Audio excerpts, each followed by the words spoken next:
बिस्मिल्लाहिर्रहमानिर्रहीम। प्रोग्राम बोलो के साथ मैं हूं शाहिद रिंद। नाजरीन, जो अफवाहें हम सुन रहे थे, नाअहली की तलवार इस्लामाबाद में शाराए दस्तूर पर वफाकी हुकूमत पर लटक रही है, वो तलवार आज अचानक हमें मुजफ्फराबाद में वज़ीर आज़म आज़ाद कश्मीर की हुकूमत पर गिरते हुए नजर आई। और जब हम ये बात कर रहे हैं तो उस वक्त तक सरदार तनवीर इलियास अब साबिक वज़ीर आज़म आज़ाद कश्मीर हो चुके हैं।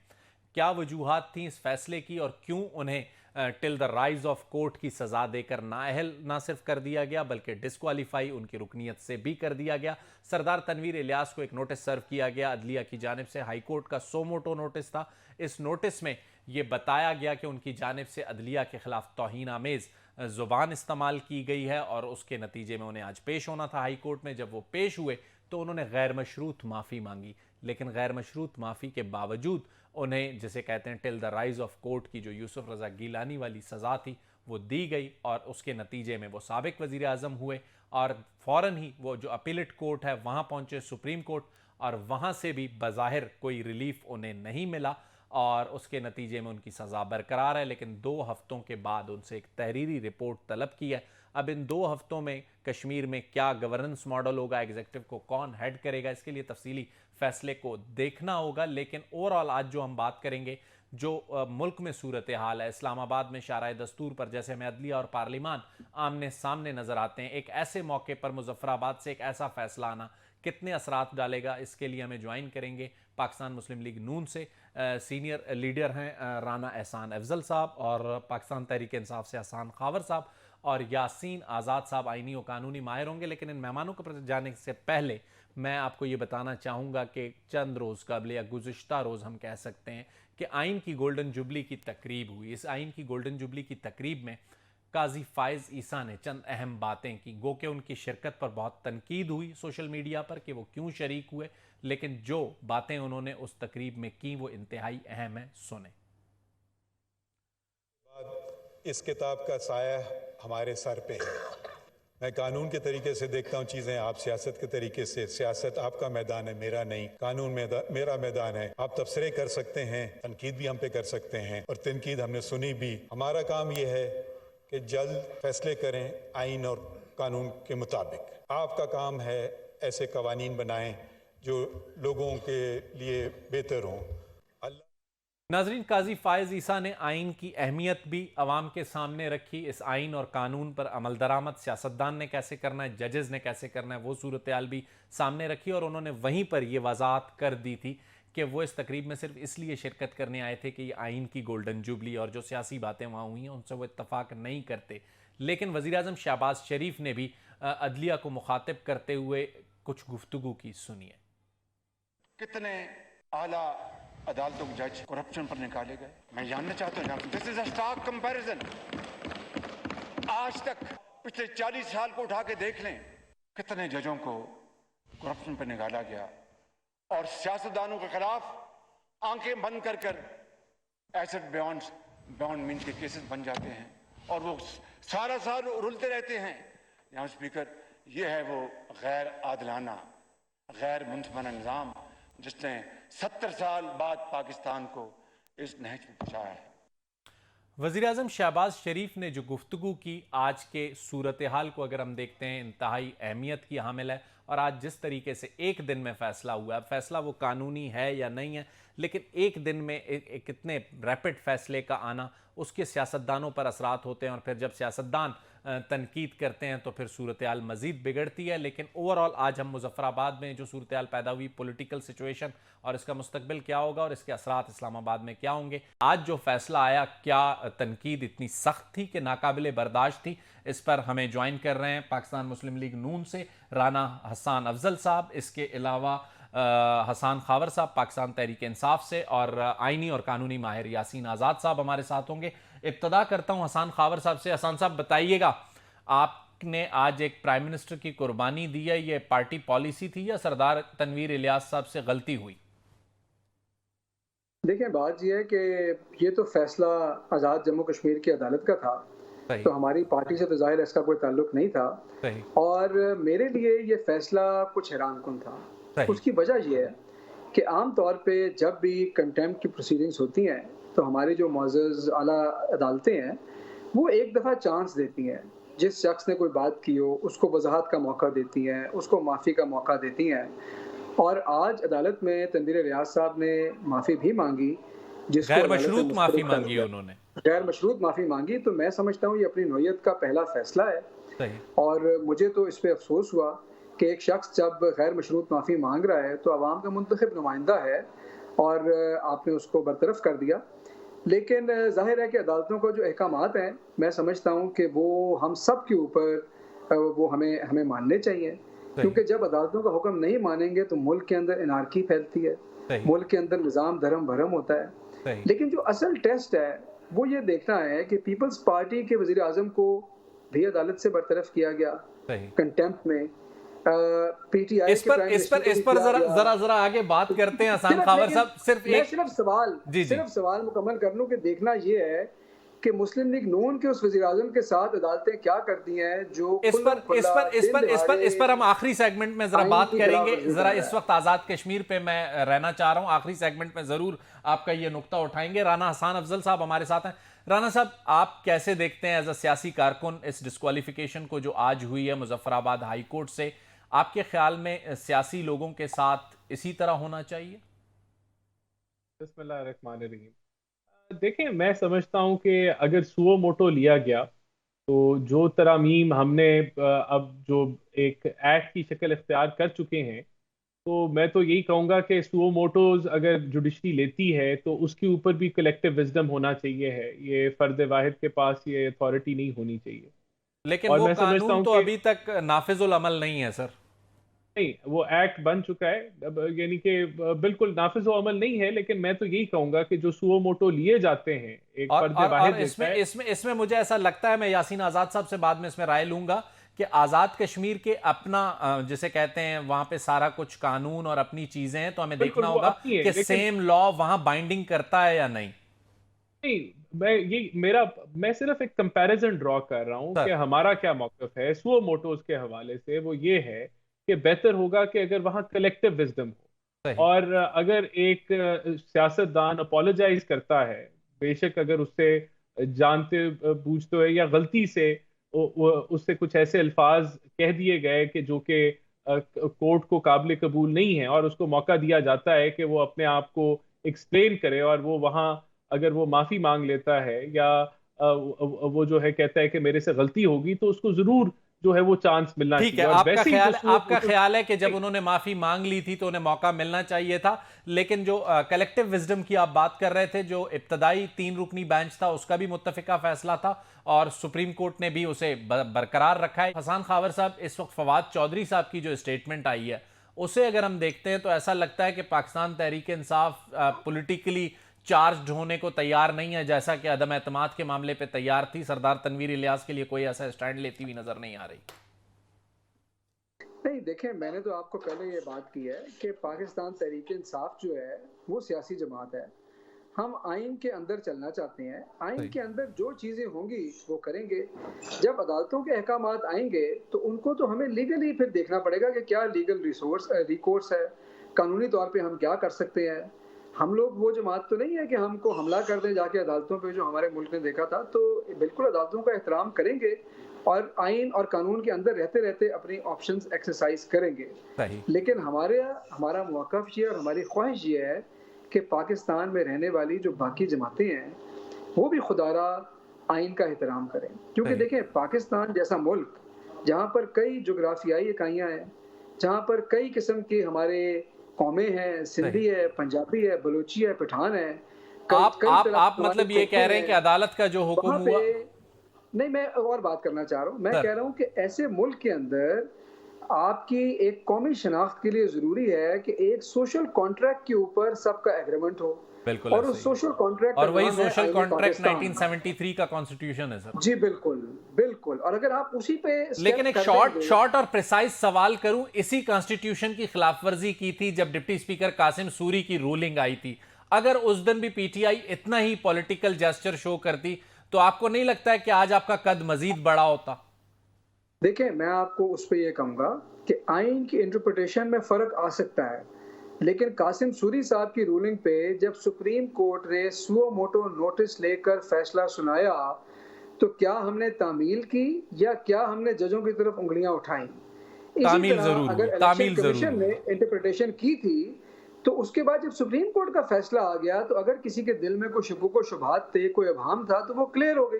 ठीक है, तो वही अब जरा एग्जाम्पल इसी पे मुझे जाने दीजिएगा राना हसान अफजल साहब की तरफ। राना साहब बताइएगा कि उन्होंने तो कहा कि हमने उसकी तामील की, शुकूक व शुबात भी थे, तहफ़्फ़ुज़ात भी थे। आपके ख्याल में अब जो सूरत हाल पाकिस्तान मुस्लिम लीग नून फेस कर रही है, उस वक्त पाकिस्तान मुस्लिम लीग नून के लिए अदलिया बहुत अच्छी थी, तो क्यों ऐसा नैरेटिव लेती हैं हमारी पॉलिटिकल पार्टीज? देखिए, मैं आपको एक और मिसाल देता हूँ। लोकल बॉडीज की पूरे पंजाब में हुकूमत थी, पीएमएलएन की ज्यादातर मेजॉरिटी हुकूमतें लोकल बॉडीज की सही, मौजूद थी, पीटीआई की गवर्नमेंट थी। इन्होंने सस्पेंड कर दी सही, लोकल बॉडीज पूरे पंजाब में। सही। सुप्रीम कोर्ट ने उनको बहाल कर बहाल दिया। किया। 1 साल के लिए इन्होंने उस सुप्रीम कोर्ट के फैसले को रद्द किया, उसके सही, ऊपर इम्प्लीमेंटेशन नहीं की। ये तो मैं सही। आपको एक सिर्फ तारीख का हवाला दे रहा हूँ कि पीटीआई जो अभी कह इस रही है पर कि इस पर हमेशा इस पर उन्होंने, इस पर हसान से थोड़ी देर में जवाब लेंगे, आप अपना आर्ग्यूमेंट लेकिन कंप्लीट आपका करें। जो सवाल है उसका मैं अगर स्पेसिफिक जवाब दूं, देखें अभी जो मुद्दा है सुप्रीम कोर्ट के अंदर, वो सुप्रीम कोर्ट के अंदर से आवाजें नहीं, उठी। इस वक्त तो हम एक आजाद फैसला, कश्मीर के मामले पर रह रहे हैं कि जो सियासतदान हैं हमारे साथ, जो सियासी पार्टियां हैं, उनका जो रवैया है अदालतों के साथ या अदालतों का सियासतदानों के साथ, उस पर कमेंट कीजिएगा, कैसे देखते हैं उसे? देखिए मैं समझता हूं अब अदालतों को अटमोस्ट रिस्पेक्ट देनी चाहिए है, और अदालतों के खिलाफ कंटेम्प्ट ऑफ कोर्ट तो नहीं करना चाहिए। लेकिन अगर हो जाता है किसी से और उसके ऊपर जो है, मैं तो समझता हूं पर्सनली, पहले तो सुओ मोटोस पे मैं तो एक नहीं समझता कि एक एक पर्दे वायद होना एक एक छोटी चाहिए सी इसके ऊपर। ब्रेक लेते हैं नाजरीन, ब्रेक के बाद दोबारा हाजिर होते हैं।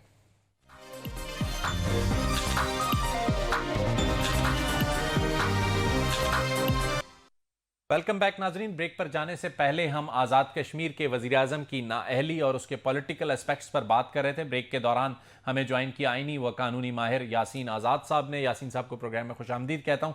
यासीन आज़ाद साहब, आप खुद सियासी कारकुन भी रहे हैं, लॉयर मूवमेंट का भी हिस्सा रहे हैं। इस वक्त कैसे देख रहे हैं आज वज़ीर आज़म की नाअहली को मुजफ्फराबाद में? देखें, जहाँ तक ज़ाहिर है कि मेरे पास जो मालूमात हैं वो आप लोगों के ही ज़रिए मालूमात हुई कि उन्होंने अदलिया के जजेस को कहीं थ्रेट किया। सही, और जब उनको कोर्ट में बुलाया गया तो उन्होंने जाते ही जो है ना इस बात को एडमिट किया। वो क्लिप वगैरह तमाम अदलिया ने चलाए, सही, उन्होंने उनको एडमिट किया और एडमिट करने के बाद उन्होंने गैर मशरूत तौर पे माफ़ी मांगी।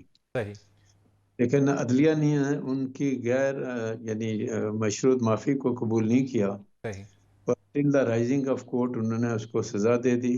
सही। तो आप याद होगा कि जब यूसुफ रज़ा गिलानी साहब ने ख़त नहीं लिखा था, बिल्कुल, सज़ा till the rising of court दी गई थी और उनको फिर डिस्क्वालीफाई डिस्क्वालीफाई कर किया दिया। गया था। लेकिन यासीन आज़ाद साहब, आपको नहीं लगता कि एक ही दिन में समात होना और फिर डिस्क्वालिफिकेशन होना एक अच्छा मैसेज नहीं जाता? मतलब जो इस वक्त ओवरऑल मुल्क की सूरत हाल है, उस सूरत हाल को देखते हुए, मद्देनजर रखते हुए मुजफ्फराबाद में आज़ाद कश्मीर के वज़ीर आज़म का डिस्क्वालीफाई होना एक अच्छा मैसेज सियासतदान और अदलिया के दरमियान मेरा ख्याल है नहीं गया। आप इसे कैसे देखते हैं? मैं आपके जुमले से बिल्कुल एग्री करता हूँ, 100% एग्री करता हूँ। और मैं ये समझता हूँ कि जब आदमी गैर मशरूत तौर पे माफ़ी मांग ले सही, तो इसका मतलब है कि उसने at the mercy of the court अपने आप को छोड़ दिया। सही, मन ये होता है कि गैर मशरूत माफ़ी अगर पहले ही दिन आदमी कोई मांग लेता है सही, तो ये हमेशा लीनियंट व्यू लेती है। और ये जानते हुए भी कि आप अगर उस बंदे को डिस्क्वालीफाई करते हैं और till the rising of court सज़ा देते हैं, इमीडिएटली देयर आफ्टर क्या होगा कि आज़ाद कश्मीर की हुकूमत भी उसके साथ साथ ख़त्म हो जाएगी। खत्म हो जाएगी। तो जब हुकूमत ख़त्म हो जाएगी तो उसका नतीजा क्या निकलेगा कि एक आज़ाद कश्मीर जो एक असास खिता है। अच्छा यासीन साहब, एक सवाल आपसे यहाँ करना चाहूँगा, बहुत इंपॉर्टेंट, कि अगर हाई कोर्ट के बाद सुप्रीम कोर्ट ने भी उनकी अपील को मुस्तरद कर दिया, हाई कोर्ट के फैसले को बरकरार रखा है, लेकिन 2 हफ्ते बाद उनसे जवाब भी तलब किया हमारी मालूमात के मुताबिक, तो इन 2 हफ्तों में आज़ाद कश्मीर में जो एग्जेक्टिव है वो कैसे एग्जिस्ट करेगी? देखिए, कैबिनेट तो जो ही वज़ीर आज़म डिस्क्वालीफाई हो गया तो पूरी की पूरी कैबिनेट जो है ना वो मुस्तफ़ी हो जाएगी। सही, अब मुझे नहीं पता कि honourable supreme court Azad Kashmir ने जो ऑर्डर किया 2 हफ्ते के अंदर जवाब देने के लिए, इस दौरान कोई इंटरिम रिलीफ उनको दिया कि आप कंटिन्यू करें 14 दिन 15 दिन के, इसके दौरान आप जवाब दें, फिर हम फाइनल करेंगे। सही। ऑनरेबल सुप्रीम कोर्ट का जो ऑर्डर है वो मेरे और आपके सामने नहीं, आपके पास तो होगा, है तो अलग अभी बात तक है। हमारे पास इब्तदाई इत्तलात है। हाँ बिल्कुल। तो उसमें ये हो जाता है कि आर्जी तौर पर अगर सुप्रीम कोर्ट आज़ाद कश्मीर लेकिन ये लेकिन यासीन आजाद साहब, जो जिस सवाल पे मैंने आपसे बात की थी कि जो ओवरऑल मुल्क का माहौल बना हुआ है, जो खासकर अगर हम इस्लामाबाद की बात करते हैं, शाराए दस्तूर पर अदालत और पार्लिमान हमें आमने सामने नजर आते हैं। इवन कॉन्स्टिट्यूशन की जो तकरीब थी उसमें भी एक जज को शिरकत पर तनकीद का सामना करना पड़ता है। ऐसे हालात में यह फैसला जुडिशियल एक्टिविज्म को बहुत ज्यादा बढ़ावा नहीं देगा? नहीं, बिल्कुल सही बात है, लेकिन आज़ाद कश्मीर की जो सिचुएशन है बिल्कुल अलग है, चूंकि वहाँ हाई कोर्ट उनका अपना है, उनकी हुकूमत अपनी है, सही। उनका सुप्रीम कोर्ट अपना है, उनका सिस्टम जो है, हमारे यहाँ तो 1973 का जो आइन है हम उसके मुताबिक चल रहे हैं, राइट सही। सर। उनका 1974 का जो एक्ट है ओके। वो एक्ट करते हैं मामलात को, तो ओके, इसका मतलब ये हो गया। 1974 के एक्ट पे जरा आपसे बात करेंगे। जरा दोबारा पॉलिटिकल लोगों को इसमें ऐड करता हूं गुफ्तगू में, खासकर नून लीग से राना हसन अफजल साहब हमारे साथ हैं। राना साहब, आपके ख्याल में जो ओवरऑल माहौल है उससे कितना फर्क पड़ेगा इस फैसले से? राना एहसान अफजल। एहसान देखिए अफजल, सॉरी सर, गलती, हसान खावर और उसमें गलती हो गई। देखिए, मैं तो आपको पहले कह रहा हूं कि हम लोग तो जुडिशल एक्टिविज्म के हामी नहीं हैं, लेकिन उसके साथ साथ जो तौहीन अदालत है वो भी नहीं होना चाहिए। बिल्कुल लेकिन फिर अगर कोई गैर मशरूत माफी मांग ले तो वहां जरूर गुंजाइश देनी चाहिए। उसके सही। साथ साथ देखें, हम तो लेजिस्लेशन कर रहे हैं अभी इस जुडिशल एक्टिविज्म के ऊपर, और हमने जो चीजें प्रपोज की हैं लेकिन वो कहा यही जा है रहा है कि उस लेजिस्लेशन की टाइमिंग गलत है ना। काजी फायजी साहब ने भी नहीं, कल आपको एक हिदायत की कि अवाम के इंटरेस्ट में फैसले करें। ये चीजें अवाम के इंटरेस्ट में ही हैं। अगर अगर ये जुडिशल एक्टिविज्म के ऊपर लेजिस्लेशन शायद 15 साल पहले आ जाती तो मुल्क हमारा शायद बहुत आगे बढ़ चुका होता और इधर ना रुका होता। जब आप स्टील मिल को रोक देंगे सर जुडिशल देखें, ये एक्टिविज्म के मौके पिछले जरिए। 15 साल में 2 बार आपको मिले, 3 बार मिले, आपने फायदा नहीं उठाया। सर माने इस बात को। नहीं, मैं एग्री करता हूँ ये ताखीर से आई, लेकिन मैं तो इस चीज से भी एग्री करूंगा कि ये टाइमिंग बिल्कुल ठीक है। ठीक है। अच्छे काम के लिए हर वक्त ठीक होता है। ठीक है, और अगर इस पर जरा हसान खावर से राय ले लेते हैं। हसान, आपको लगता है कि आप इस पॉइंट ऑफ व्यू से एग्री करते हैं जुडिशियल एक्टिविज्म होनी चाहिए इतनी जितनी इन दिनों में है इस्लामाबाद और मुजफ्फराबाद में? नहीं नहीं, देखिए, मैं तो इसको दो हिस्सों में तकसीम करूंगा। जुडिशरी के हर इदारे की तरह जुडिशरी के बारे में भी कवानीन होने चाहिए, और अगर मुकन्नना यानी कि पार्लियामेंट ये चाहे कि हमने सुप्रीम कोर्ट को रेगुलेट करना है तो ये हक उनके पास होना चाहिए। सही। लेकिन आईन पाकिस्तान के तहत अगर आपने आइन में दिए गए इख्तियारात में तरमीम करनी है तो आपको दोनों हाउसेज में 2/3 अक्सरियत चाहिए होती है। और अगर कोई चीज आप कानून साजी से कर सकते हैं तो आपको सादा अक्सरियत चाहिए। तो पहली चीज ये है कि आर्टिकल 191 के तहत सही, और जो फेडरल लेकिन ठीक है, आपका सिर्फ मुझे शायद भाई 1 मिनट बात, दो बातें मैंने कंप्लीट कीजिएगा। सो उसके तहत ये कानून साजी से नहीं कर सकते। दूसरी चीज है इसकी टाइमिंग, ये उससे भी अहम है क्योंकि ये मेरा फायदा है। आप उस वक्त कानून साजी नहीं कर सकते जब आप उस कानून या उस पावर की जद में आने लगे। कानून साजी तो अगले 50 सालों के लिए होनी चाहिए, आपके जनरेशन के लिए होनी चाहिए। बिल्कुल ऐसे। यहाँ पर बदकिस्मती से सिर्फ अपने आप को फायदा पहुंचाने के लिए अच्छा, एक मिनट यहाँ पे आपको रोकूंगा, यासीन आजाद साहब को ऐड करूंगा। यासीन आजाद साहब, आपके ख्याल में जो इस वक्त जुडिशियल एक्टिविज्म है, आप चूंकि लॉयर्स मूवमेंट का हिस्सा थे और हमने देखा था कि इफ्तिखार चौधरी साहब की बहाली के बाद वकला में एक एनर्जी आई थी, अदलिया में एक एनर्जी आई थी, अब आपको लग रहा है कि उस एनर्जी से ज्यादा कुछ चीजें आगे जा रही हैं? देखें, सूरत ये है कि पाकिस्तान का जो हमारा आइन है, आइन के अंदर हमारे जितने इदारे हैं उनके ये हदूद मुकर्रर कर दिए गए हैं कि इन हदूद के अंदर रह के ये इदारे काम करेंगे। सही।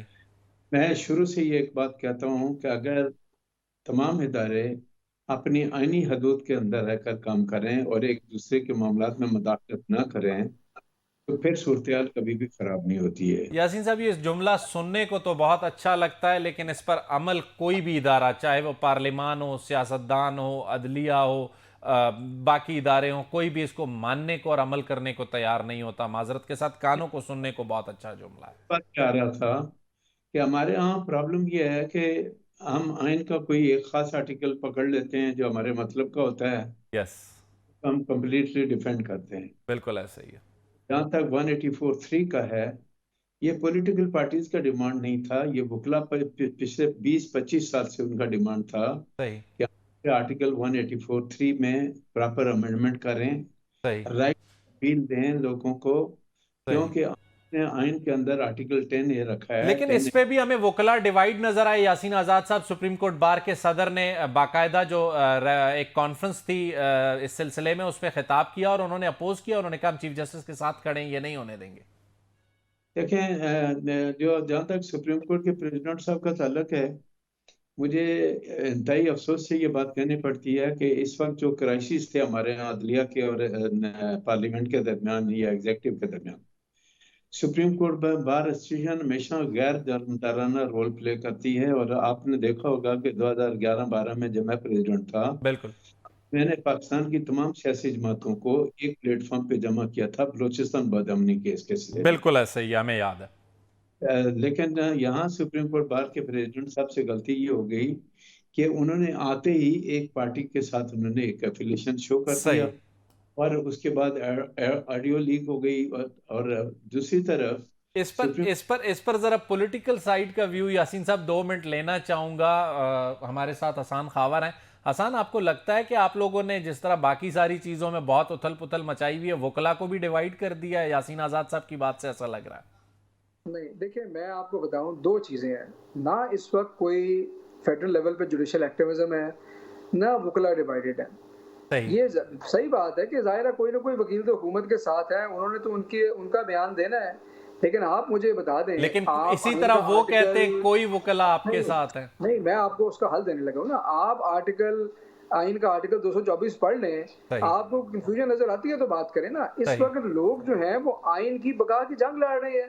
ठीक है। आप खुद पढ़ लेना, आप आर्टिकल 224 पढ़ लें। आप, मैं शर्त लगाता हूं, आप कहेंगे कि जी 90 दिन में इलेक्शन होना ही होना है, कोई गुंजाइश ही नहीं है।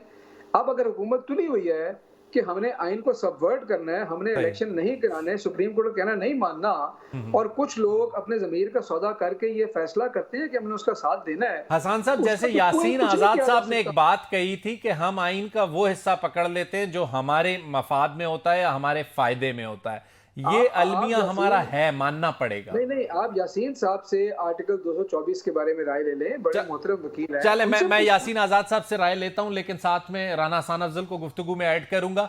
राना साहब, आपके ख्याल में जो पॉइंट ऑफ व्यू यासीन आजाद साहब ने रखा और जो हसान खावर साहब ने रखा, आप लोग क्यों 90 दिन से आगे जाके क्यों कंटेम्प्ट ऑफ कोर्ट में जाना चाह रहे हैं?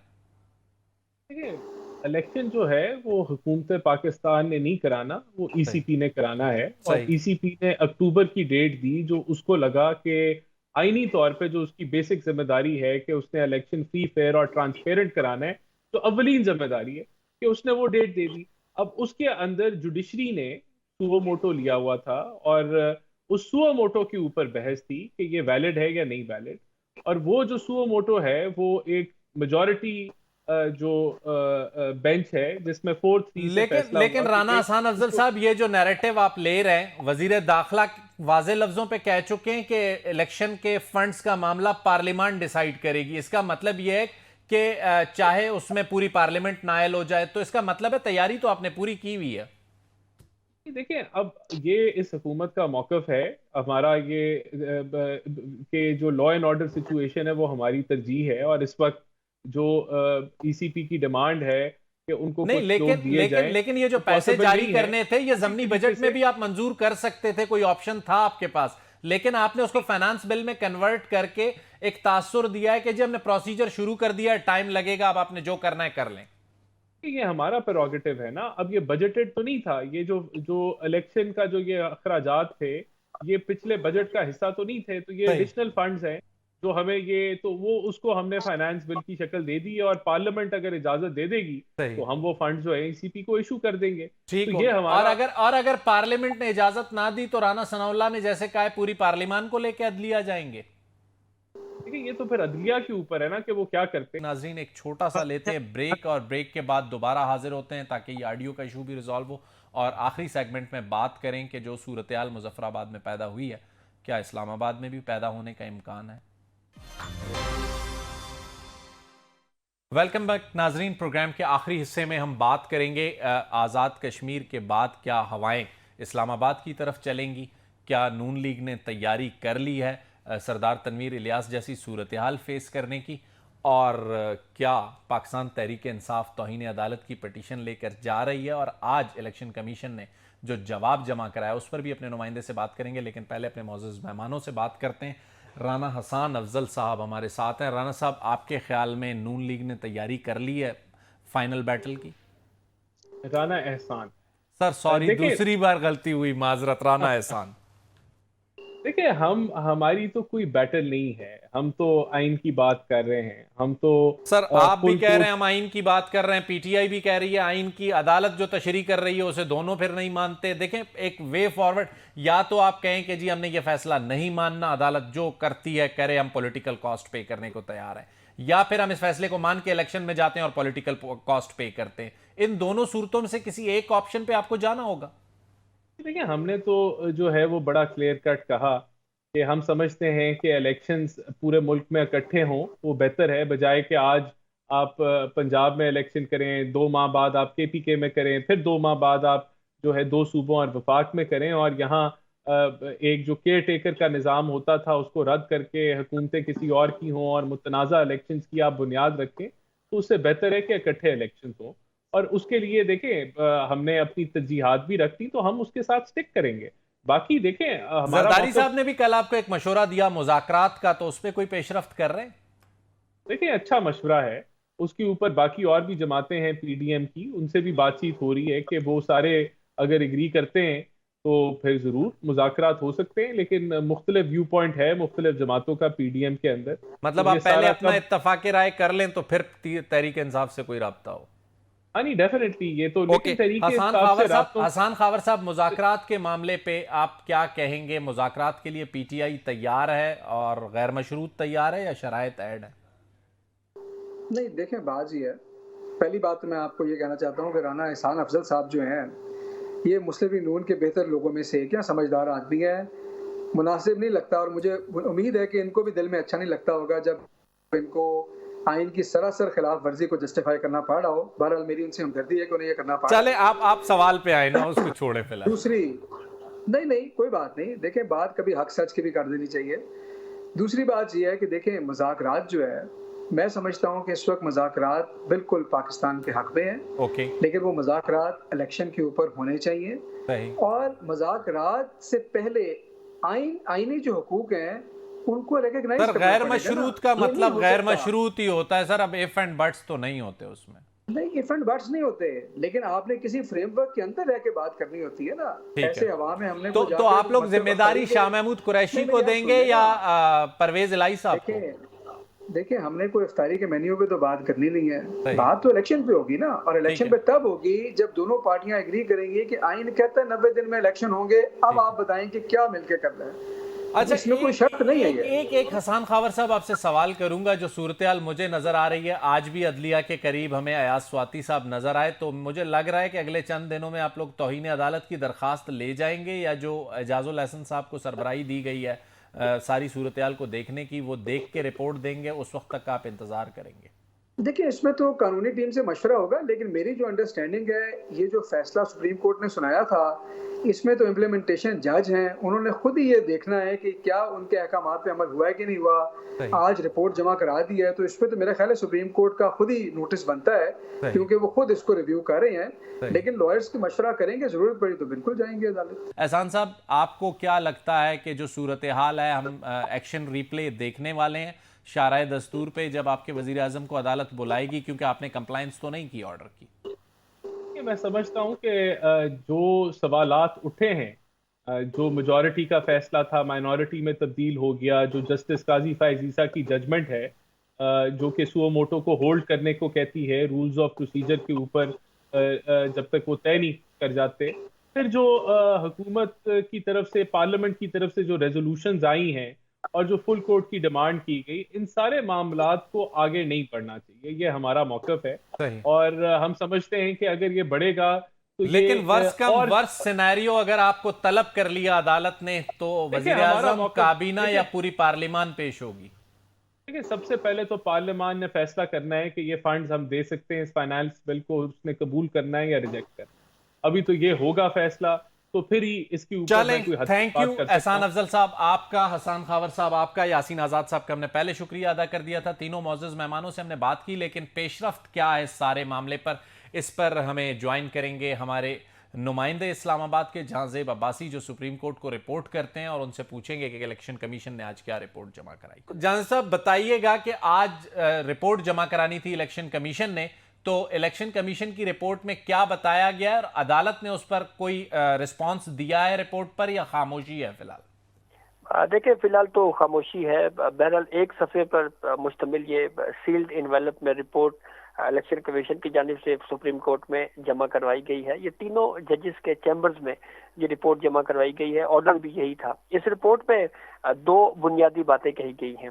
पहली बात ये कही गई है कि जो 21 अरब रुपए के फंड्स की फराहमी के हवाले से सुप्रीम कोर्ट ने ऑर्डर दिया था, हमें 21 अरब रुपए नहीं मिले। दो टोक अल्फाज में इलेक्शन कमीशन ने सुप्रीम कोर्ट को ये बता दिया है।